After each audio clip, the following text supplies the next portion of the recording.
जय हिंद, जय Bharat and welcome to Dev Talks. This is Aadi Achint. आइए समझें जियोपॉलिटिक्स को एक भारतीय नजरिए से. So India has a mindset where it hits, it punches below its weight.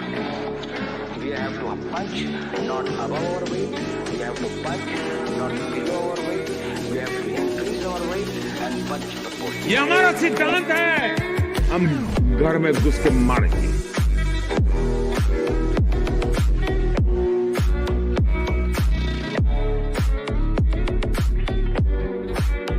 You know, victims of terrorism do not sit together with perpetrators of terrorism to discuss terrorism.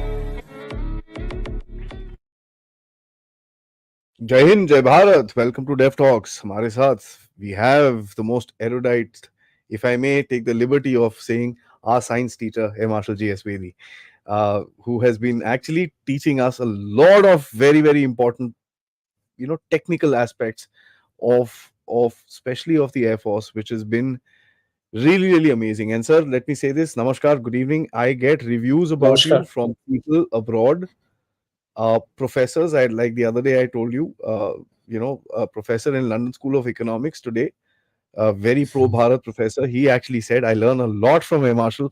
So please pass my comments to him. So you have a fan following, sir. Once again, welcome. Thank you very much. Thank you, Aadi. It's all courtesy you, and I have got a exposure myself. It's a pleasure interacting with you, with your audience. I've said it a number of times. Because it forces me to learn. And after this is the first time I think I'm seeing this your introductory video. I already feel quite pepped up for the topic that we have ahead of us. Yeah. Thank you so much. Sir. So, sir, the aspect of air defense, firstly, I just want to ask you, sir, basic.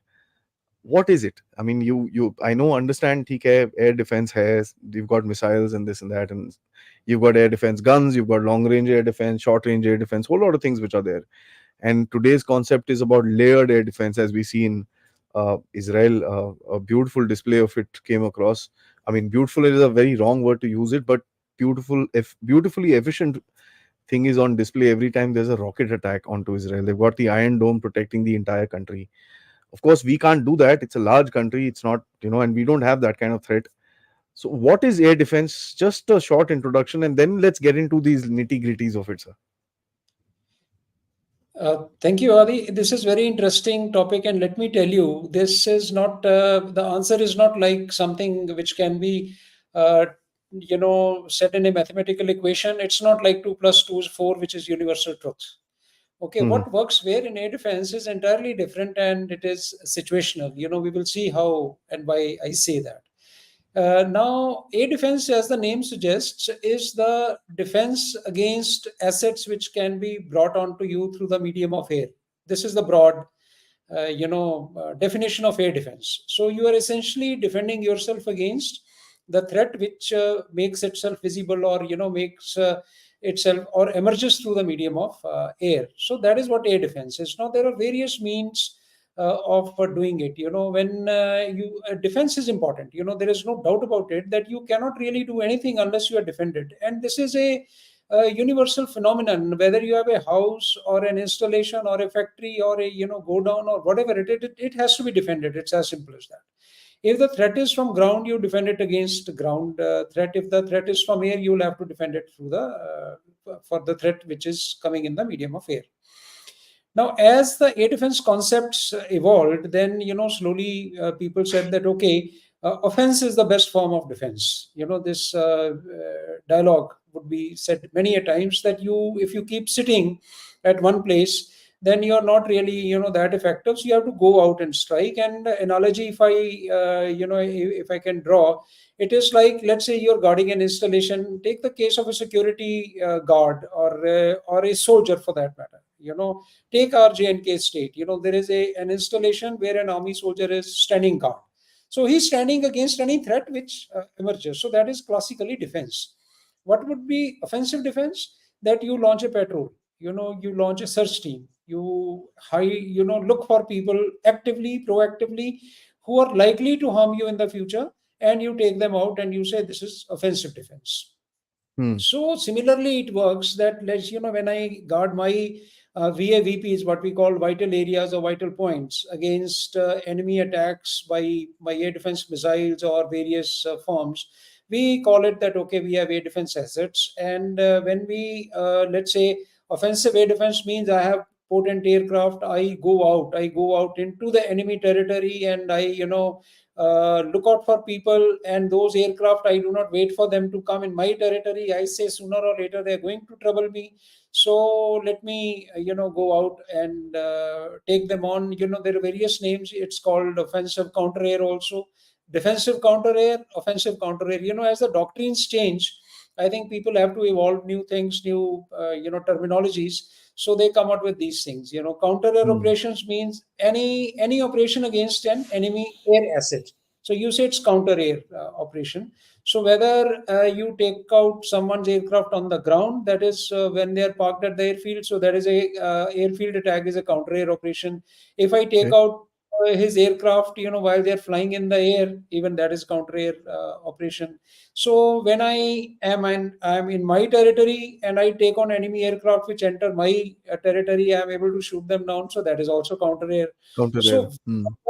where does this phenomenon take place? Decides, are you talking of defensive counter air operations or offensive counter air operations? So essentially, what we are talking today is defensive counter air operations, means air defense falls in that category. Hmm. But why I said that everything, we will see how it evolved and what is it in particularly in our Indian context. I suppose people would be more keen to hear about it. And let me give a caveat. We will not be specific about systems, etc. We are talking of concepts, because the moment you start talking of specific systems, etc., things tend to, you may infringe into confidentiality without you realizing it. Okay, so we will Correct. avoid that. Hmm. Okay, now what happens is, you take the case of, Russia Ukraine has been going on, Israel is going on. So Russia Ukraine, what do you learn? We are not getting into now missile versus aircraft, how many fired, how many lost. But important lesson was that air defense is important. If the initial drone attacks against Russia succeeded, one after the other, because Russian air defenses were not yet in place, and moment they became in place, the things turned out. And the Hmm. next very important lesson, which is in air defense, which I noticed in this whole conflict, is that your air defense asset on the ground has to be guarded. It is very important that if I have an air defense asset, it must be kept safe. And how are you going to keep it safe? The greatest safety of an air defense asset is its mobility. Be assured that any air defense asset which launches a missile or anything is going to be detected the next moment.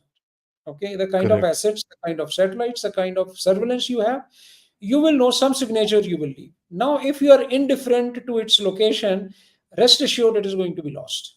Okay, and losing an air defense asset is very, very crucial. So, this is the most important lesson I think we need to learn, that your air defense assets cannot afford to be stationary at a place. You will have to have plans that your ground-based air defense system. Why I'm talking, not emphasizing so much of airborne systems, because they are inherently mobile in nature. But yes, even they will have to be dispersed. Even they will have to be moved from place A to place B. It should not be necessary that the base they have taken off from, they come back and land at the same base, Hmm. because then Hmm. if that is a predictability you are introducing into the system, then you are going to pay a very heavy Correct. price. Correct. Hmm. Both aspects are very important. Now, why don't they apply, uniformly, or I would say universally, to any nation, let's say in India China context or something like that? Because in our context there are two things which are absent. If you see from Russia's point of view, let's say if we say we were to be Russia, okay, then we do not have unlimited manufacturing base. We cannot produce systems one after the other, like probably Russia can produce. Okay, and if I say that we are in Ukraine's, shoes, then we are not going to have unlimited international support. The way supplies are coming there from all over. Okay, they may not be coming in our place. So the way we play our air defense is going to be entirely different. What I mean is that Different. if someone decides to copybook, like we call copy paste that Hmm. situation into our context, then probably it may not be true, because there will be a lot of different things at play, and we have to move wisely and take care of these things. Okay, come back to Israel scenario, and let's not talk of day-to-day operation. I mean, what is talked about is the classic Iran attack. Okay, Hmm. now I mean more than 350 missiles and drones and different assets came together on Israel, right? They say there are about 170 drones, more than 30 cruise missiles, and about 110 more than and 120 ballistic missiles which were fired. And they came, and there are videos available on YouTube before the attack, etc., and how they were tackled. Okay. Now Iran probably, when it decided to do this kind of attack, and people, a normal question comes: Can India defend this kind of attack? What if India gets this kind of attack? Then are we able to defend it? Now here I would just want to discuss it slightly, this particular aspect, that Iran probably launched this as a demonstrative strike. When, let's say, you're likely to have a war, a real war, which means business, nobody will launch this kind of attack. Okay, and I'll tell you what was the problem, in my opinion. It's not it's my own study and observation, that probably Iran thought, now if it goes back to 19, if you take Saudi Aramco attack, Hmm. Iran backed Houthis. Okay, similar distances to that Abqaiq base from that Houthi was about 1,000 kilometers. Same was the case here, from Iran to Israel, shortest distance Correct. is about 1,000 kilometers. Okay, Yeah. Edge to edge. just about a dozen, yeah, edge to edge, the shortest distance, wherever you can, the shortest distance. And it, at places, it will be long in case you're following some routing.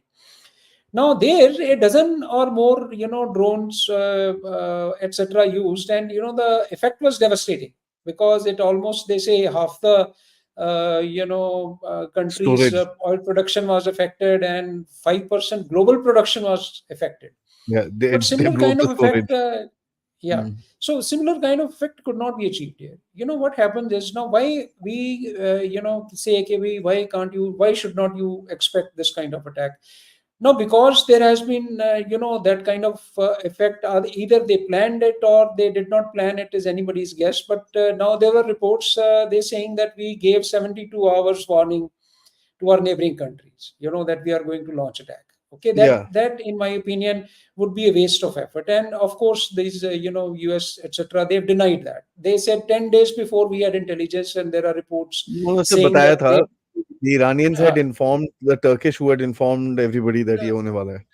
All these so the aircraft could point is, not be in the right place at the right time for the right moment for the right attack. It was just too much. so this is too much. And no, but what I'm saying is, give due credence to people's intelligence also. I mean, what Hmm. happens is, after all, that is what intelligence agencies are for.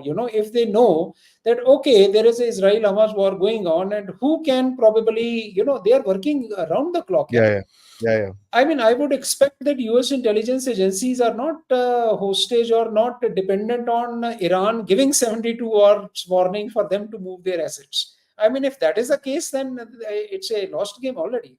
Yeah. They would, they would have known that, okay, there is an active conflict going on, and there was warning. But let's say, even if there was no 72 hours warning, now my basic question is, let's say, what was used in this? There were drones used. Shahid drone, Hmm. Shahid 136, now if you see, is moves at about 180 kilometers an hour. Okay, now they're supposed to have used Shahid 238 also, I believe, which is a turbojet. Shahid ji. 136 is a turboprop, and the other one is jet. So it moves at about 600 kilometers. 600 kilometers an hour. Okay. So this is one form of attack platform which they've used. Then comes cruise missile.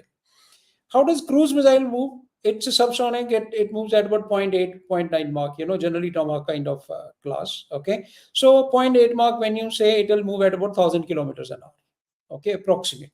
Okay. Approximately. 1,200 something being Mach 1 speed. Okay. Then comes ballistic missiles. Ballistic missile moves at about 6 to 7 Mach. Okay. Now the point is, you have to think that something which moves at 180 kilometers an hour, 600 kilometers an hour, 1,000 kilometers an hour, and almost 3 kilometers a second. Okay, land up over the sky at the same time. Coordinated attack. Okay, which implies that these drones would have been launched at least 6 hours in advance before they, or 5 hours in advance before ballistic missiles were launched. So if you have 170 drones or 100 drones launched from Iran with a country in between not so friendly with you, okay, and they're checking along 1,000 kilometers, is good enough warning, yeah, for anyone who's watching that space, that where are so many people coming, and they would get their Yeah, yeah. act ready. Okay, Hmm. and then you have cruise missiles coming, then you have ballistic missiles coming. Okay, so this kind of attack, in my opinion, was more of a that coordinated attack, but there differences like this, that they are so much apart. So this was more like, to me, appears like we have a Republic Day show. Yeah, people take off from Halwara, Ambala, Adampur, anywhere. Have controlled that. They have to land up over Rajpath at the same time. So they Yeah. launch from different places at different time. Okay. So was the aim to inflict damage, or just to show that we have the coordination capability to get everything at the same time over that? So this is again not a something that one has to base its air defense philosophy on, because you may not really see this kind of attack. First of Hmm. all, Hmm. that distances are not so large in our context. We are bordering countries. Things can appear very quickly. They don't have to travel 1,000 kilometers. Yes, they have to travel 1,000 kilometers if your target is at 1,000 kilometers, but just over Hmm. each other's territory, they can come much faster, you see. So now this is the kind of thing that one has to see, and at what cost. Now US force, US, UK, all these people, Jordan, Israel, they were ready.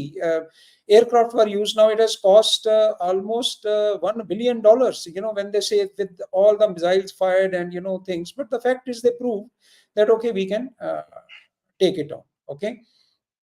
Now you see that how what happens in our context. Let's say, okay, how is a classical air defense operation planned?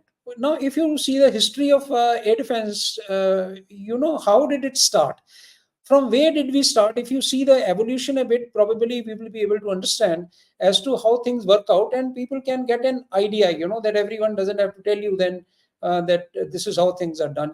Initially there were aircraft, who were, launching, getting a bomb physically, coming close to your target and dropping it. Dud bombs. Okay, where you go back to 65, 71. And this is how the air defense was planned. That I have an interceptor. Classically, even we, I'm also 84 commission. So when we were youngsters, you would plan, how should you plan your air defense or air defense aircraft? Where should it be? So what Hmm. you did, and the action could only be taken once it crossed border. Your radars were such that they were optimized for seeing that when it crosses my border. So I would say that okay, enemy aircraft has come from here, it reaches border. Okay, my aircraft is here. I take 2 minutes to get airborne. How much it has traveled in 2 minutes? Then you plan it dot there. Then I say I get airborne, I move here like this karke. You planned one, where would they be able to meet? What is your missile range? And hardly there were any ranges of airborne, air-to-air missiles at that time. So you planned your air defense operation something like that. That how quickly should I get airborne? Where should my aircraft be, etc., to take him on? Then then what happened, and what was your warning? Your warning was only your ground radar, 1 to 1. And this, when you went out of the range of one ground radar, he handed over to you to the next radar. You had to go to him. So it is one by one operation. Then the PGMs came, no strand of weapons came. So then they said that okay, a guy may not come that close to your your area of interest. He may launch a weapon from far off. Some standoff ranges came. So then you had to cater for that, and a concept called area defense came into being. You say that okay, you're not only defending your vital area. Earlier, people used to go around over the airfield. We have done combat air patrol where two aircraft are circling the airfield and looking for an intruder to come. There used to be, I mean, people would have forgotten this, and the new generation may not remember Cap that. mission. There Yeah. was Yeah. cap mission, and there was a cap controller. Hmm. On there used to be a cap controller point. Just when a north, south, east, west directions were marked, and certain points were marked. So when you're doing cap controller duty, you had to visually spot an aircraft coming. And you have to tell this cab aircraft, intruder spotted at radial so and so, look for him there, etc. That guy spotted him and then he dropped on it. I mean, this is how air defense operations were done. This is how the evolution started. Okay. Can you imagine? And now then, yeah, and now came the area defense. Now, then when the envelopes moved up, then standoff ranges, improved. And what happened? Even your own air-to-air ranges improved. So they said, Correct. okay, well, you don't have to be over the same place. You can afford to look after larger area. So you said, okay, you start area defense. Okay, so then you got launched, and you had a greater area to look after.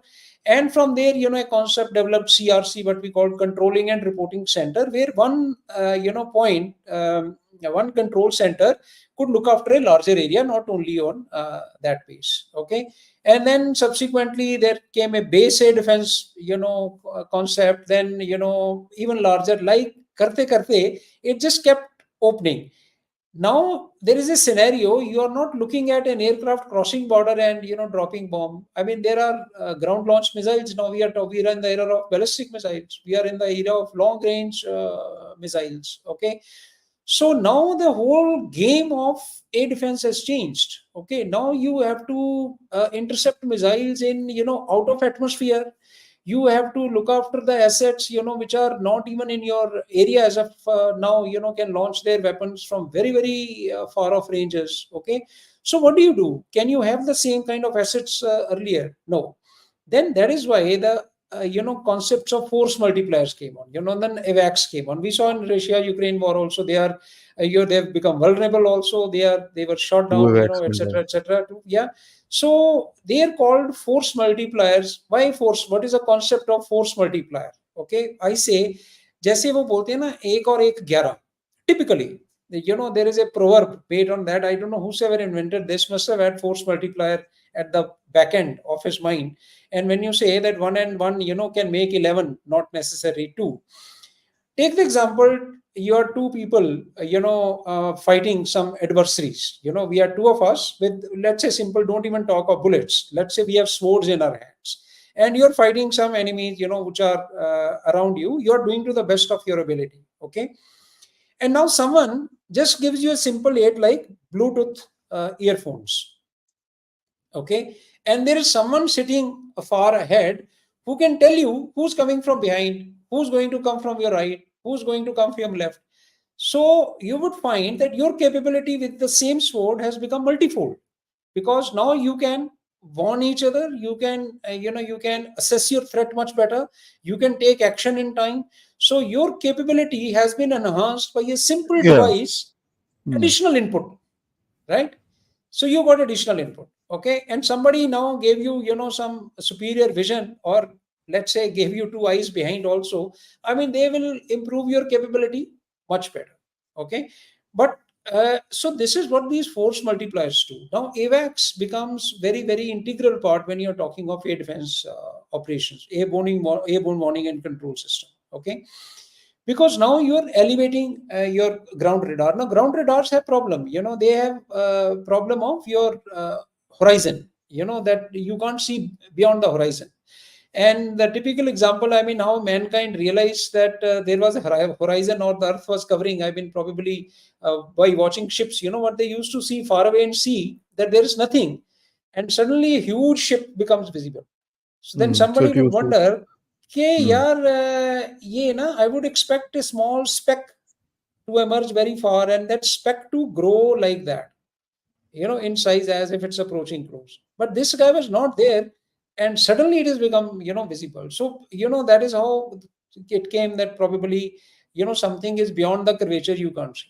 So you have to elevate your radar, and AVAX does nothing but elevates radar. So if my ground radar range is 45 kilometers, 50 kilometers, etc., or for a low altitude target, okay, then through AVAX it will become 300 kilometers, 400 kilometers. It is akin to having me sitting on ground. When you see an airliner, which is coming at height, you can see him very far off. You think it is above you, but it's probably 50, 60 kilometers away.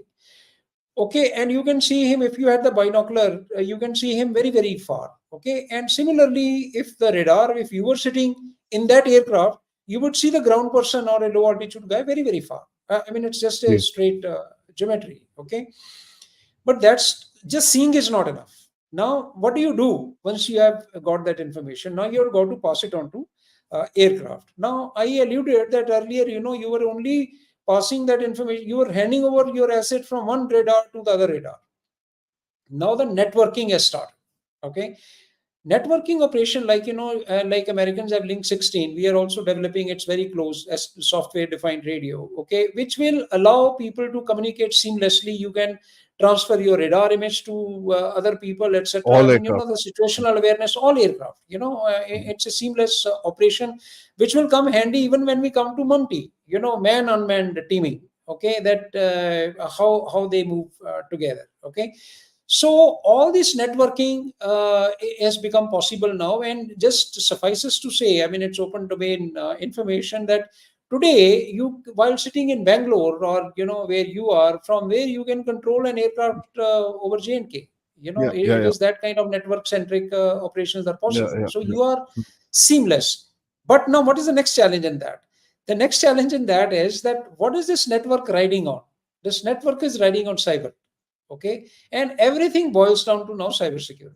That Hmm. moment you do not have your cybersecurity in place, etc., it's going to be a very, very, so from where air defense, all what I'm trying to say is that how intermingled things are. My complete networking operation, on which the complete assets, launching of operation, firing a missile, etc., depends on finally so much of networking. Electronic warfare has become important.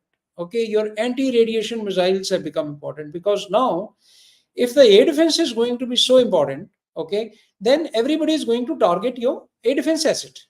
And if people are going to target your air defense asset, like I said, you have to save them. Okay, and now there are various means of doing that, and everywhere you would find that your long range missiles, etc., their locations become very important. Now, whether you adopt passive air defense, camouflage, mobility, etc., etc., everything has to be employed. And in a nutshell, if I have to sum up that what needs to be done, it's a sheer hard work. Hmm. It's a sheer hard work and mundane work, which appears that every time I fired a missile, now I say move it by some 300 odd meters, because precision weapons or all these missiles come on precise locations. And the precise location, when it comes, then their CP is about 20-30 meters. Okay, Ji. because they're all Hmm. GPS guided, etc., and they are penetrative in nature. Yes, there is blast effect also, but it drastically reduces as you move away from the core. And all the penetrating weapons, of course, are designed to penetrate, and the collateral damage at a little distance away is not much. That is why you would Much find less. probably that yeah, so many missiles fired, even in Iran attack, not that nothing landed up in Israel. I mean, missiles did hit the Hypersonics landed, sir. yeah. So now what happens is, when they land there, but you see what kind of damage ultimately they create. Things are still able to move on. So in our context, the way things have to be planned now, this UAV has emerged another threat. This becomes very looks very formidable. These UAVs are almost like dengue mosquitoes. I mean, they cost nothing. They just get breeded. They are in large numbers. So but they can create a lot of damage. Unnecessary Hmm. damage. Okay. So now, how do you tackle them? What everybody is now waking up to is low cost solutions for these. For this UAV drones, because now when you determine the exchange ratio, it is Drone not to how drone. much my missile, drone to drone, no, and also it is not so much how much does my missile cost and how much does this UAV cost. That is not the equation is what damage can this UAV do. Hmm. That is what you're saving. So if I launch, if let's say you are defending one VIV, you're defending one VIP, the very, very important person of your country, then even if that one UAV costing even 1,000 rupees can kill him, then the cost of my missile, which is going to take down that UAV, you cannot compare it with that UAV cost 1,000 rupees. That You cost is can't. being compared with what you're saving, right? What's the That is why target? people end up what the target Yeah, was. What is the cost yeah, of the yeah. target? Hmm. Okay, so now safety of the target is important, but what happens is obviously you can't do it in an unlimited manner, right? So first of all, you got to have devised certain passive defense measures which keeps your targets safe. They are not so exposed to enemy fire. And we, I think, once talked about it when we were talking of UAVs, that a lot of tanks earlier in Syria, okay, they got damaged by grenades because people were with their turrets open. So you could throw a It's grenade through the turret. Yeah. Okay, a even in simple, otherwise Ukraine. even in 2 kg of warhead otherwise won't blow up a tank. Yeah. Nah. Okay, no, but what happens is, like I said, it is a little, and I wouldn't say casual, but you become mundane. You say nahi hoga. Every day you are used to it. Nothing happened for 3 days. You think nothing will happen on fourth day. Okay, but it is sheer hard work. That every time you have to go through the drill, it is saving your assets or air defense is sheer hard work. Okay, people have to exercise, people have to follow the drills, people have to SOPs 1 2 3 4 etc. And of course on the spot application is important. And now even when you have to cite, let's say, enemy air defense assets, then your intelligence becomes important. How good is your intelligence, your space becomes important. And lastly, I mean, we will take more of it in questions, but the last thing that I will touch is that now your threat perspective is changing. Like we talked of ballistic missiles, we covered it in detail, but even at the cost of repetition, these ballistic missiles, a very name ballistic means they were just traveling a parabolic path. Like, they got launched from a place, they went up to a height, they came back, their path was usually predictable. So the ballistic missile defense or the BMD options were generally to intercept them somewhere on the way. You just had to detect either their launch or somewhere in that atmosphere. And from the way they were moving, you could make out where is it likely to be. And the example then also I had given it, it's like an athlete running on a racetrack. When he's in the track, he's in the tram line. And the way he's running, the speed at which running, you can predict that after 10 seconds he's most Correct. likely to be at this There. place. Okay. Hmm. But now you cannot predict a footballer where will he be after 10 seconds, or a hockey player where Because will he be after 10 seconds, he's because moving he's on all. maneuvering Yeah. in all planes. He's maneuvering. Okay. Hmm. So this is the problem with these maneuvering missiles, which are moving at the same speed. That footballer is probably running at the same speed as an athlete, but in a different direction. So you cannot place an intercept in his way. Even your interceptor will have to be maneuvering, to intercept him, Correct. right? Hmm. So that is the essence. So now what happens is, but the only difference is these threats which are there, they are when we call out maneuvering, they are not maneuvering with respect to a counter threat. They are pre-planned maneuvering. Like it cannot sense and avoid it. It's not that kind of maneuvering. It is Hmm. just that to make them unpredictable. That there is a pre-plan that after so much you will turn left, which is not known to anyone. So I will not know that if I find a missile going in this direction, what exactly its target going to be, because and the way they are moving, a little course correction will take them very Yeah, yeah. very 1 degree far. will be 100 kilometers. Yeah, Hmm. more than that probably. Okay, so now the thing is, this is the kind of thing. Now, what do you need? You need space-based sensors. If hypersonic missile or a cruise missile is traveling much lower in the atmosphere, so that your ground-based radars cannot detect it as they could detect a ballistic missile which was at 100 kilometers altitude probably. So what do I need to do? Like AVAX, the big brother of AVAX is now space-based sensor. Okay, Hmm. that you got a sensor in satellite. Now you say, okay, AVAX was at 15 kilometers, 16 kilometers. Now I will put my sensor at 400 kilometers, 500 kilometers. So now it is seeing that, and what happens is, it is ballistic missile was not leaving any plume. It was just coming ballistic. It generated heat only when it at the re-entry. Yeah. When it generated a lot of temperature. Okay, but cruise missile or hypersonic cruise missile, on the other hand, is continuously generating heat signature because it's running on an engine. Yeah. It's running on a scramjet. Okay, Hmm. so this heat signature is very very large. Which can be picked up. So we need to develop capabilities in that kind of aspect. And yes, late air defense is, everybody does that. We also have, I mean, people can Google, if you simply sites like missile threat cover every country's missiles, what do they have, with the open mm, source mm, information mm. that you have, take Iran Israel's case also, know that there is a Iron Dome, then there is a Arrow 2, then there was David Sling, then there is Arrow 3. So depending on, they are 43 miles range, 86 miles range, some 185 miles range, then some 1500 miles, etc., etc. They're catering for different threats. And we also have similar kind of layered defense system. We have adequate number of radars deployed appropriately, with very, very people do. And air defense, like I said, is hard work. And the kind of terrain we have, we have Punjab plains, we have JNK terrain, we have northeastern Ladakh. terrain, we have hills, Ladakh, etc. All things. So people have gone, and our soldiers, our seniors, when people with the thing on foot, they have mapped each and every nook and corner, and done a lot of hard work in making country's air defense impregnable as within that resources. So this is in a nutshell general air defense that we No, talked fantastic, about. sir.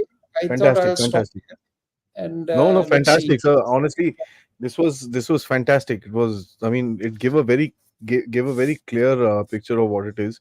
Uh, I mean, I'd like to remind guys, the DRDO recently picked up old R-73 missiles, that used to fire from MiG-21s, and they fitted them into a air defense system, and they are now targeting stuff at 25 kilometers. So there's a lot Yeah. of tic tac that keeps happening, and Yeah, yeah, because these some life expired missiles, what happens is yeah, yeah. these things are done. Even Spider is Python and Derby, it's a combination of that. Okay, when we that's how the name is Hmm. derived. Okay, now the thing is, we used to talk even when I was directly looking after this systems, that okay, when you say missile as life expired, service life expired, or something, because it's dangerous to carry it on an aircraft, because there is a pilot inside, there is an aircraft, very costly equipment, I mean much more than the missile cost. Okay, Hmm. and if missile misbehaves on the launcher or somewhere, etc., it can put the person in danger. But if Yeah. the same missile was to be launched from ground, let's say, onto a target, then at least you have precluded those portions. Not that, I mean, you still can't take chance ke aapke wo, that the crude bomb haath mein hi phat jaye, वैसा नहीं. But with due precautions, but most of the things you would have sorted out. And yes, you can definitely make do with certain arsenal to your advantage. Yeah.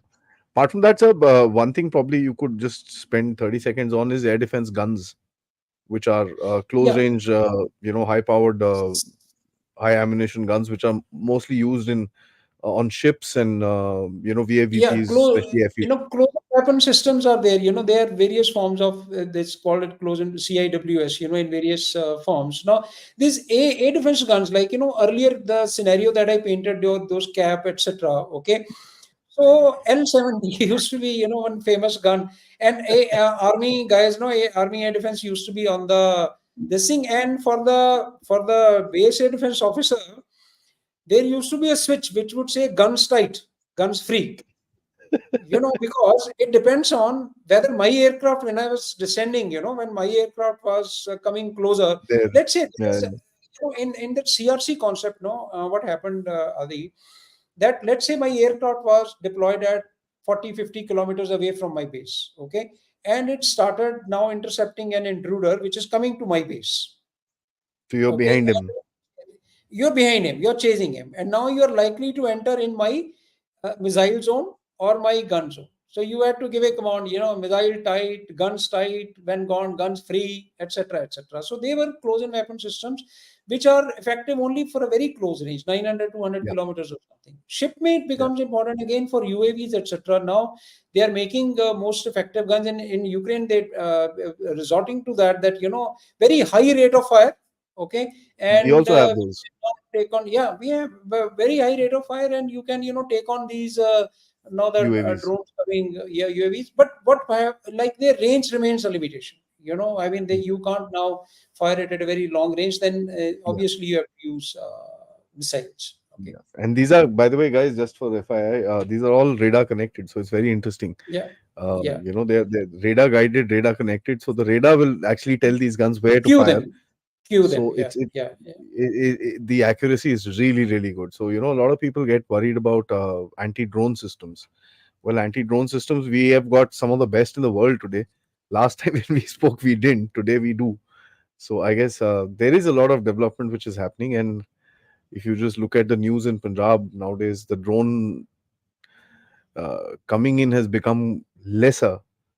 whereas the manual carrying of drugs and ammunition and stuff like that has increased, because obviously the drones aren't reaching uh, where they're supposed to reach. So Just on the lighter side, I mean, you do more of geopolitics. Probably across the country, the men are available at a cheaper rate than drones, to send. So it's pure economy. I mean, it's just a light-hearted comment, not to guys, be taken Bedi sir seriously. took a swipe on Pakistan where Asim Munir is going to I fall know. off his bed today. So इसको बोलते हैं No, sir swipe, मतलब it is a चपाक. no. Just on the नहीं, lighter नहीं, side. fantastic, fantastic, absolutely, sir. I agree with you. Actually, the cost of a you know, but I'm gonna use that sometime. I'm gonna No, use no. that. Okay, with your permission. So, guys, like the video, subscribe to the channel, and most importantly, share these with your friends and family, and especially guys who are interested in aviation. A lot of aviation, air defense, this that hangs around nowadays. If you noticed that in Ukraine, a lot of hits have recently taken place. As I was saying, there were two AVACs that were down by, we don't know who. One was down by the Ukrainians. The second one, nobody says who did it. So obviously, it was either friendly fire or something like that. And so please like, subscribe, and of course, yes, if you can, please do contribute towards this channel. You can use the QR code. You can use PayPal in the description for direct contributions, or you can use super stickers, super chats, or become members. And of course, yes, please don't forget to like and subscribe our second channel, which is the Dev Talks Clips, for those of you who love shorter, crisper cri- clips and shorts coming in. So please do that as well. Right. Let's see. Number one. Okay, Anwish, thank you so much. He says, is DRDO planning to recruit researchers in numbers? Yes. See, DRDO is a research organization, I would say. I mean, they should have, Now there are a huge amount no which is going to come choice. in the next year. Next year, Yeah. there's going to be an expansion in that.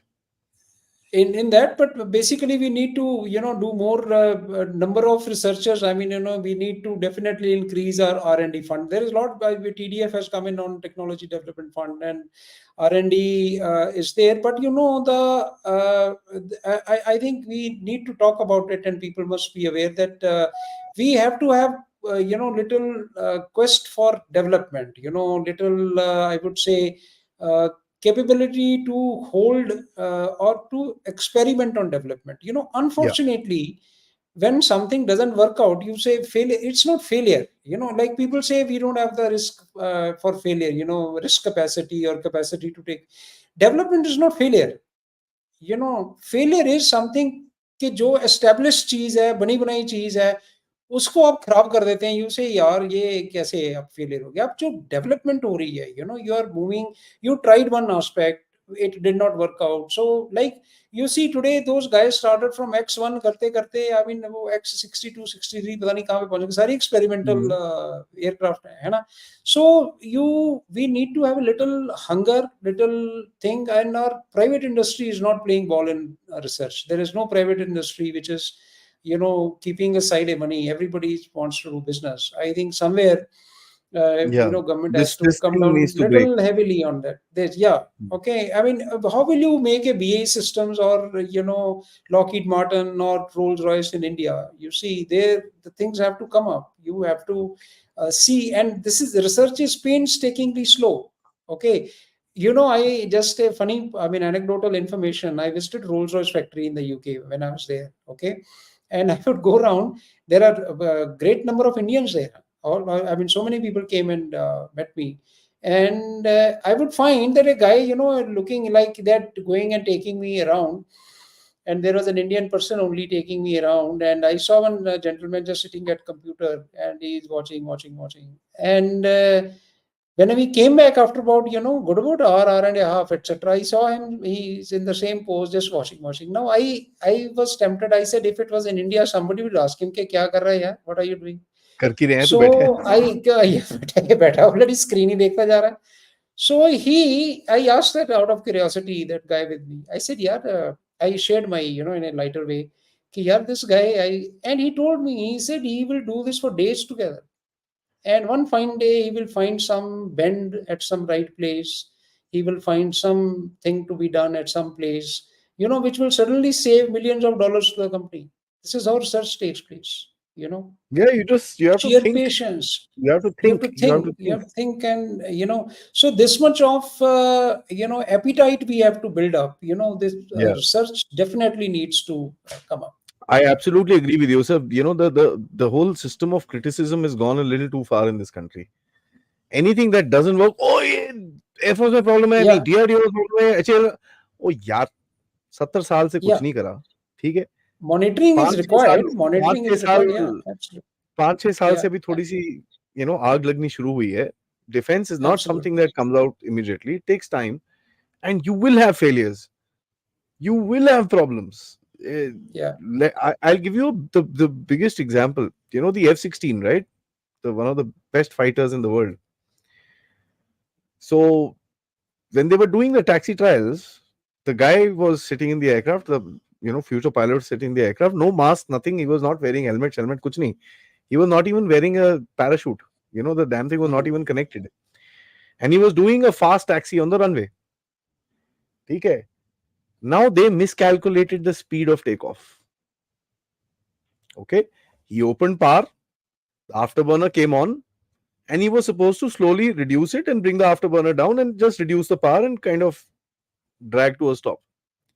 He opened power, afterburner came on, and the aircraft took off because they miscalculated the speed of takeoff. yeah, Now, if you watch this video, this thing is literally doing top, top, top, top, top, top, because the pilot is worried, should I take off or should I land? What do I do? yeah, In yeah. spite of him bringing the power back, the aircraft kept taking off. Hmm. Finally, they took a call and said, okay, open power, take off. Let's see what actually happens. So on a taxi trial, this thing actually took off, Yeah, and then he, went around the field and landed back. landed back. So Yeah. stuff happens, This is something which is, No, this is it just, has. Don't go too far. It is experimental. I mean, these things happen. We also, when we used to do earlier taxi tests, there is a G suit. In MiG-21, yeah, you wear a G suit, anti-G suit. So since you are not supposed to be getting airborne, so people did not wear G suit earlier, long time back. Because you are just doing a taxi test. Now people are in conditioned so much because you do the taxi test in the same way you take off. You engage full power, and yeah, then after rolling 300 meters, you throttle back, and then pull you back. brake, and then you come back. Okay, yeah. And you come back. I mean, you brake. Now, if you're preoccupied or something, the motion, is such that somebody engaged this thing and he just forgot and he just took off. Okay, now he's not wearing G suit, not a do or die situation. But then after that, a mandatory order came that G suit is mandatory even while doing Hmm. taxi test, just to Yeah, preclude this kind of situation that things can happen. But anyway, these are yeah, different stories. But we came yeah. from research and development. Gentleman asked, are they planning to increase numbers? Yes, I don't know how much budget they will ask for and what is it like, but we definitely need more research. No doubt about Yeah. As a matter of fact, I'll take another 30 seconds to tell another story. So, ये आ गया तो it. Hortons, if you remember, Hmm. the flying wing, right? Hmm. Jack Hmm. Northrop, right? It Hmm. was a Hortons wing which was there in Germany. So Germany say they brought this aircraft into America, and they said, yeah, let's make this. Jack Northrop had the dream. He said, okay, I'm going to make this. He started in 1956. Hmm. ठीक है? And that thing kept, it flew multiple times, but it just could not become stable. Hmm. Jack Northrop turned 82, ठीक है, in 86, 87, 1986, 87, when the first time the B2 actually flew, because by that time, the Hmm. fly-by-wire systems were really perfected for something like that to Yeah. fly. Yeah. It took 35 to 40 years before the damn thing flew, and he kind of saw it when he was 82 years old, right? Absolutely. So Yeah. during his entire life, he could not perfect it. He retired, he left everything, but then they called him back. He said, "Sir, we've made your aircraft, see it fly."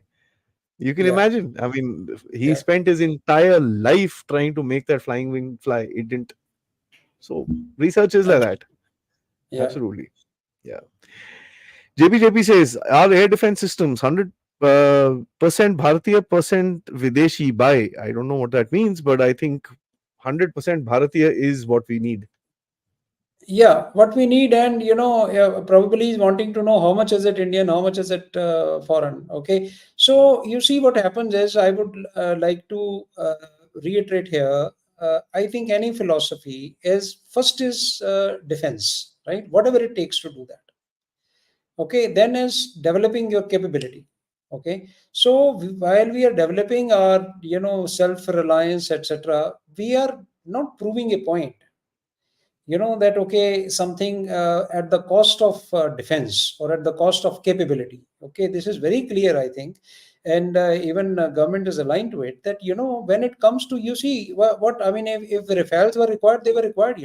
I mean, if they're more required, they will be required. Okay, so what happens is, while we are, most of the air defense systems are indigenized now. Okay, but if something is required, some capability is And you required to need be buy, you buy. imported, because then you'll buy it. I mean, there is nothing, Right. no hard and fast rule. We are building up capability because, like I said, manufacturing base, only if you have your own capability can you sustain a longish war. You can sustain a little, you can have a little higher punch, because you're able to produce things on your own. So it is required from that point of view. But yes, a certain quotient, capability quotient, has to be kept up to the mark with whatever it takes to do that. So I'd like to honor Saroj Kumar Agnihotri ji, who was during the 1971 war. I was looking after the communications at the Amritsar Air Base. Firstly, sir, thank you so much for what you did. We had plans and strategies, discussions, meetings, and briefings and whatnot. But once the war started, we were on auto. That's it. This is a very, I mean, sir has, very rightly said, like sometimes you call it fog of war, you do whatever it is. But let me tell you, the notwithstanding, these briefings, when they were auto, the subconscious works. Yeah. I even when you're on auto, let me just draw a simple analogy. If I bring a person, keep him totally uneducated. Don't teach him that 2 plus 2 makes 4. Okay, for his life, how much so ever on auto you leave him, he'll never be able to draw that answer that 2 plus 2 is 4. I mean, he has to have experience on that, right? He has to know it somehow.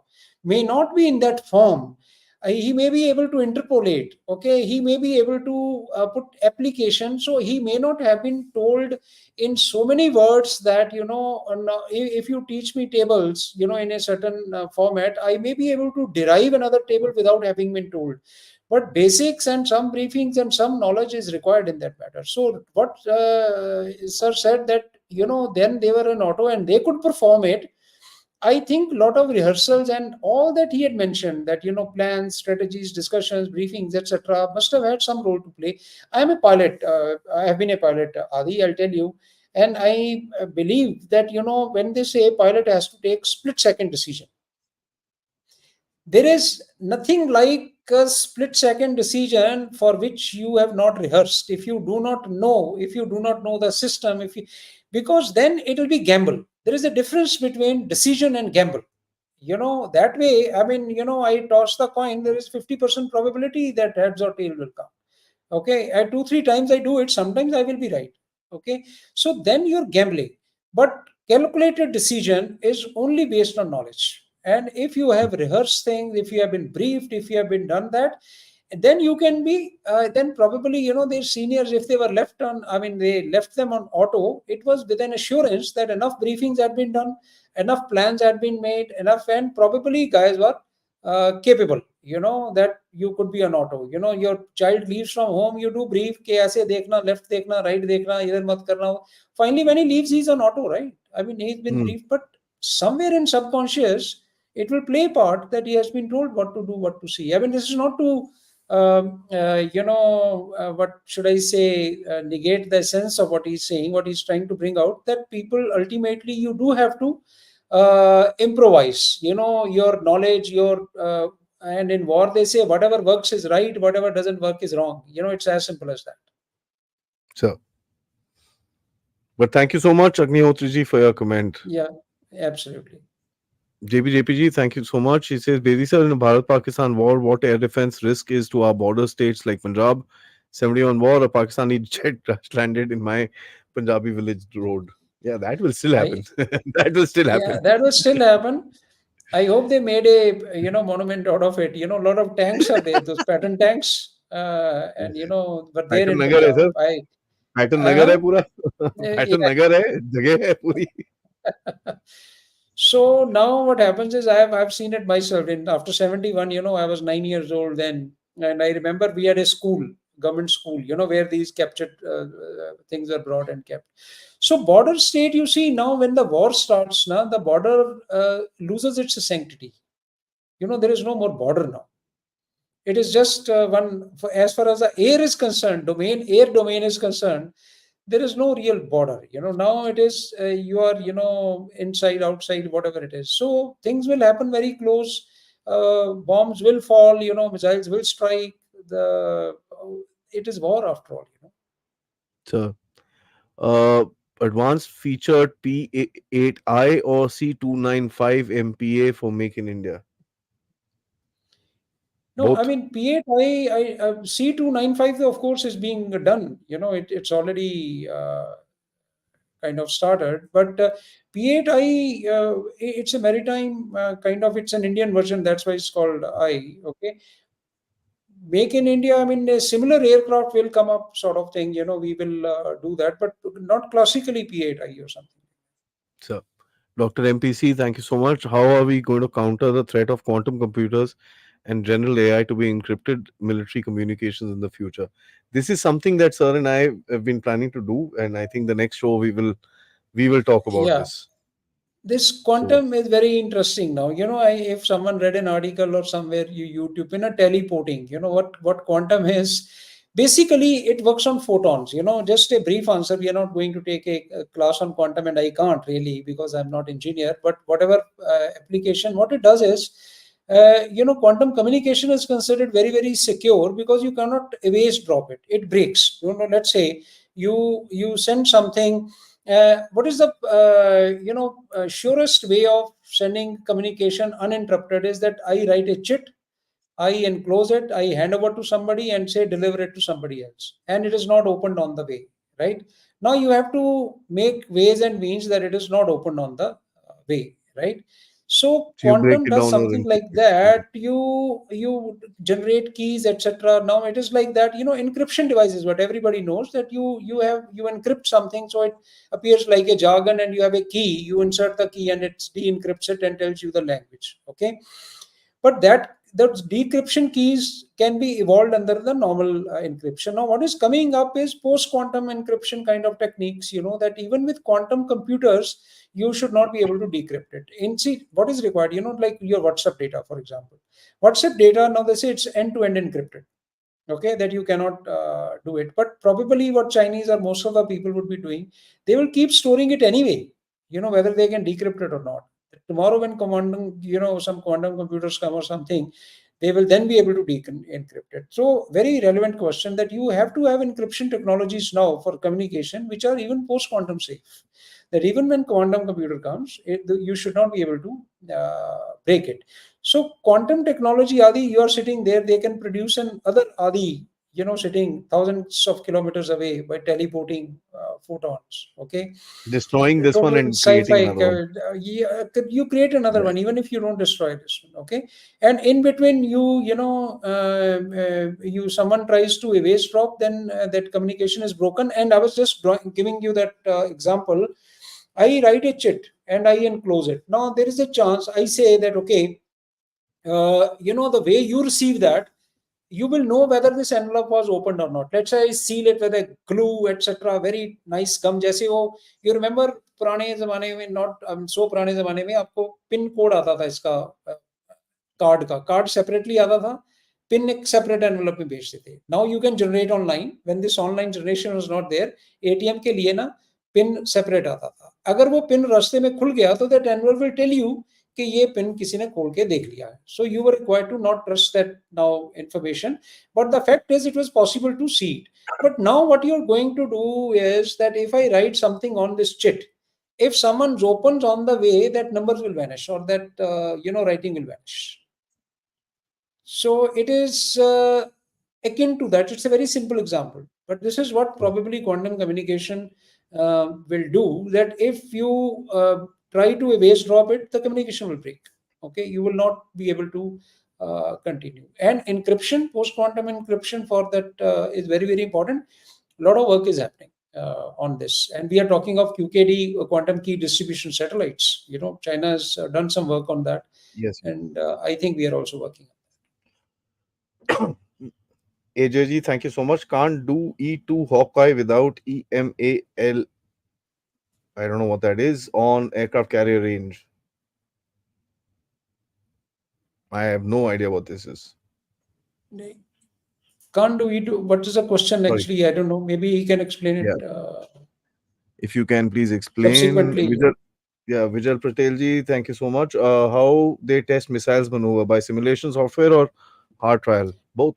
No, they both. Before you launch a missile, the simulator trials are done. Okay, and then you actually fire it. Every now and then you read about it. No, what is that Odisha mein, that off the coast? What do you call it? Test missile range was tested, Chandipur range, etc. Right? So they keep doing that. JPG, thank you so much. Total Rafales Bharat should have ideally above 36, 200. As many as you can afford, I would say. Yeah. You should have as many of them. Dr. MPC, thank you so much. He says, sir, besides DRDO, does the Air Force, Navy, Army have their own research colleges to cater their own needs? Not really, I would say. I mean, but they don't have the bandwidth.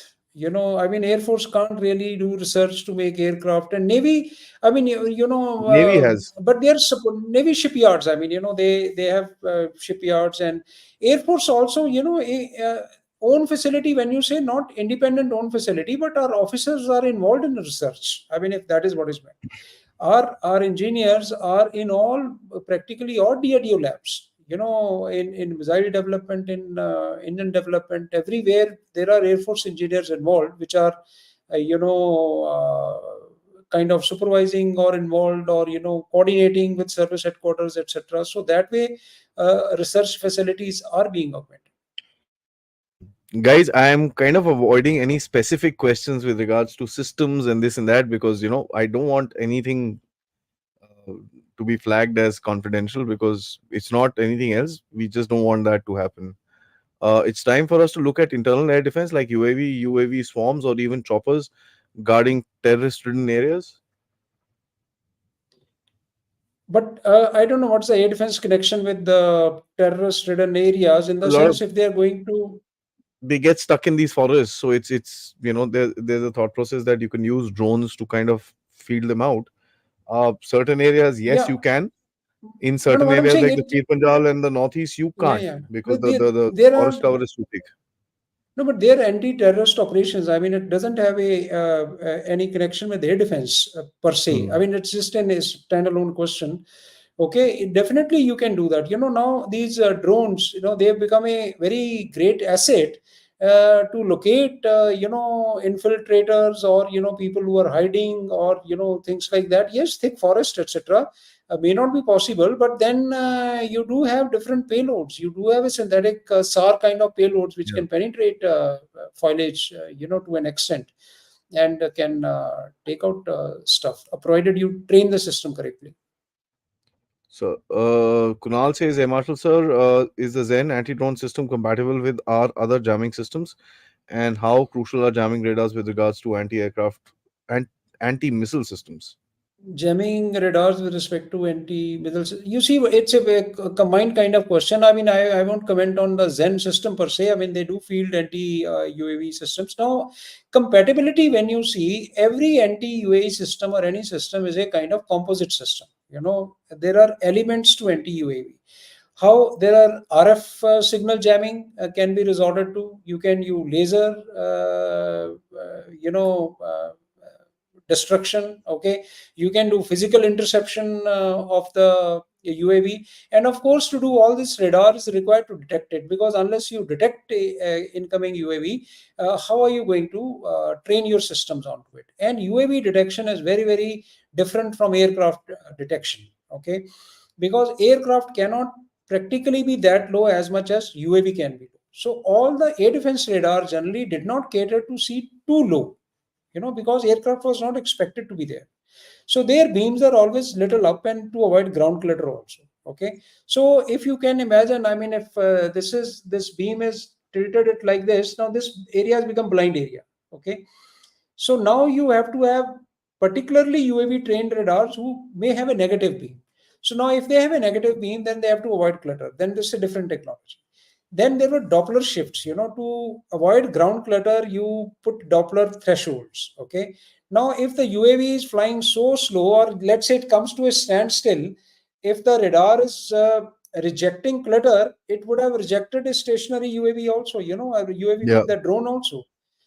So now you need radars which can detect the propeller rotation, micro rotation or the micro Doppler shift. Okay, that which is being produced by rotating propellers. So there are different technologies. So what happens is compatibility is required, and all that means if I've got a RF jammer. Okay, RF jammer essentially, if you buy them off the shelf, they are only working over frequencies which are ISAM compliant.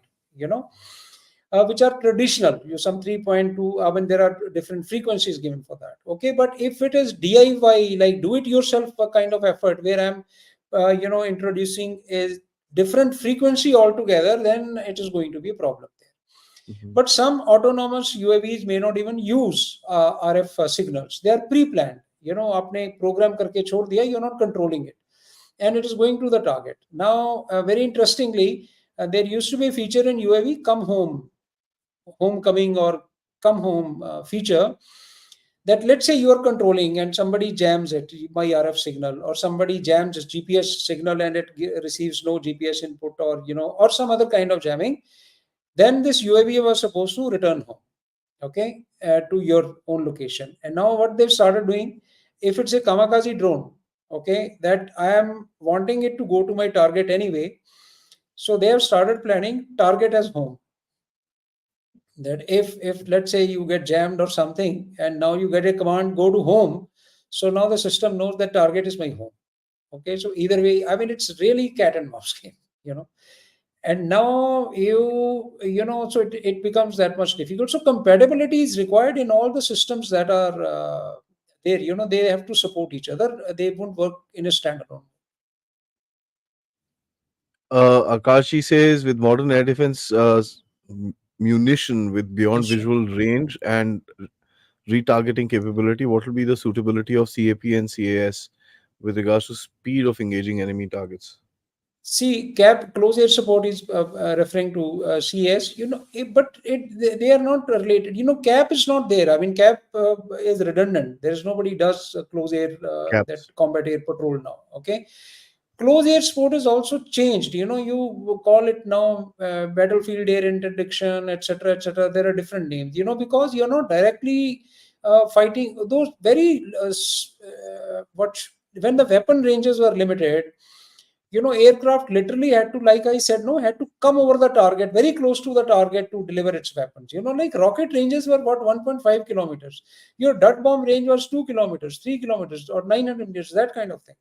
Now, what happens is, so when you're close, when your army formations were fighting, face to face, for enemy aircraft to come, it had to come very close to them to interrupt. You literally had to spot tanks. If you saw the border movie or something which has been depicted, that you had to pick up tanks, visually, and attack them, right?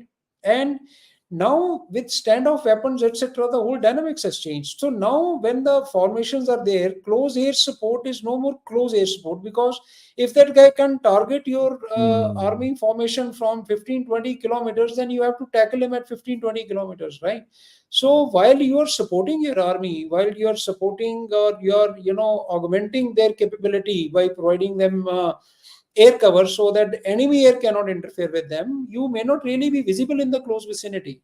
You are far off reporting. So while concept of close air support is very much there, counter surface force operation there, sometimes counter CSF, or what we call them. Okay, now different names have come up, like I said, with different doctrines.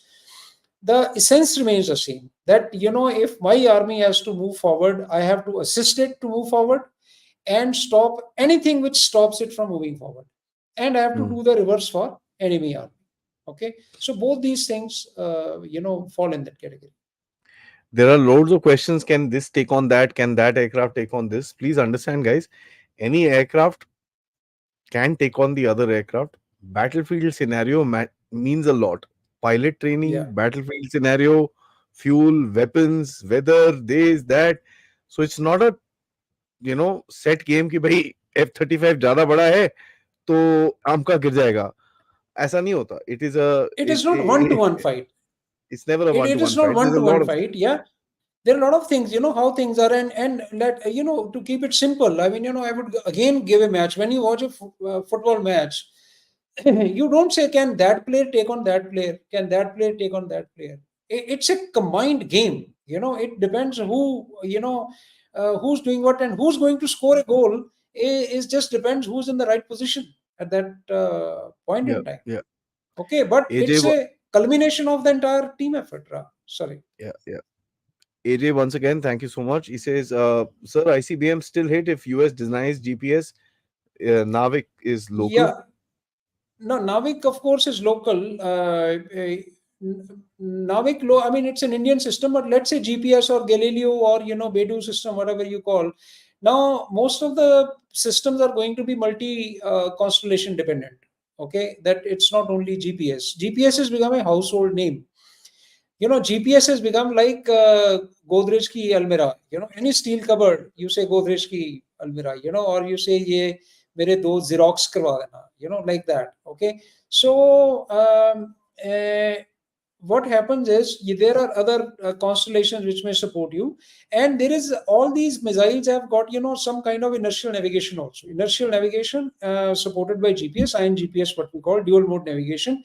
And these inertial nav systems are very, very fine. They have laser ring gyros, which are very precise, very fine accelerometers, etc., etc. So what they do is they move on a predetermined path and they update their position from GPS from time to time. So let's say in the final GPS denied environment or something, GPS spoofing is different. GPS denial is Mm. different. Okay. Yeah. So if you are going to mislead it, it's a different scenario. But if you are going to that also, there are Counters. kind of safeguards planned, that suddenly I cannot find that I have. I mean, so far till 5 minutes before I was okay, and now you can't tell me you have gone 100 kilometers away. Yeah. Okay, so it will probably reject that input. Okay, so GPS denied environment, it will not be able to get update. That's what all. So yes, performance will degrade to an extent that you will not have precise location, but not that a weapon is totally rendered useless. Yeah. Remember, So guys, that if is why we it's guys can, important. Yeah, it's important to have your own system. That yeah, Navik becomes very, very important in that.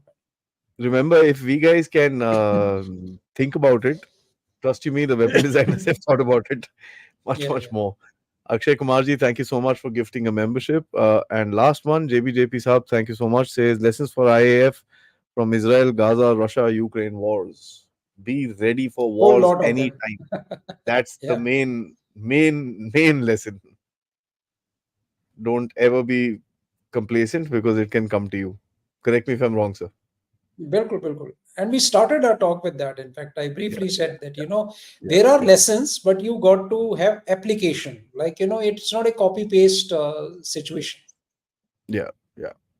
Sarji, I could talk to you for Kingdom Come. This was a very Yeah. interesting talk. There are hundreds of questions here.